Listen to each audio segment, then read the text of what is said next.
अस्सलाम वालेकुम नाज़रीन, welcome back to my channel. आज हम आपके लिए लाए हैं vitamin C DIY face mask.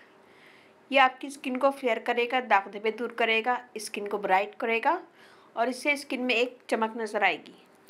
Screen पे जो आपको नज़र आ रहा है बॉक्स, हमें ये चाहिए और ये 5 mg का होता है। इसमें से हमें सिर्फ 2 टैबलेट्स चाहिए। ये टैबलेट जो आपको नज़र आ रही है, इसको हम पानी में डालेंगे तो ये मिक्स हो जाती है पानी में। तो ये हमें चाहिए 2 टैबलेट्स चाहिए हमें। इसका हम पाउडर बना लेंगे।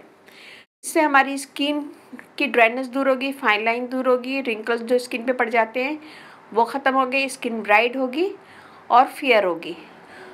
इसमें हम ऐड करेंगे half tablespoon rose water.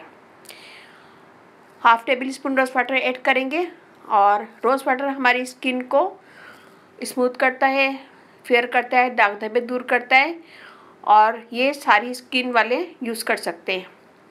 इसके अंदर हम ऐड करेंगे half table spoon Honey. Honey हमारी स्किन के लिए बेस्ट है। स्किन के दाग धब्बे दूर करता है, एक्ने रिमूव करता है, फेयर स्किन करता है और स्किन को ब्राइट करता है और स्किन को टाइट भी करता है। इन सब चीज़ों को हम मिक्स करेंगे। इन तीनों चीज़ों को हम मिक्स करेंगे एक बाउल में और इसका एक पेस्ट बना लेंगे। इसका हम पेस्ट बनाएंगे और उसको अच्छा सा हम मिक्स करेंगे। और ये पेस्ट ना बहुत ज़्यादा पतला होगा ना बहुत ज़्यादा गाढ़ा।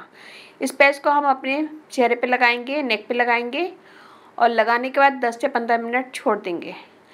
10 से 15 मिनट के बाद हम अपने फेस को वॉश कर लेंगे और फिर आप देखिएगा कि आपके पहले ही इस्तेमाल से आपकी स्किन ब्राइट हो जाएगी, चमक पैदा होगी और इसको यूज़ करने से आपकी एक्नी के मार्क्स वगैरह रिमूव हो जाएंगे।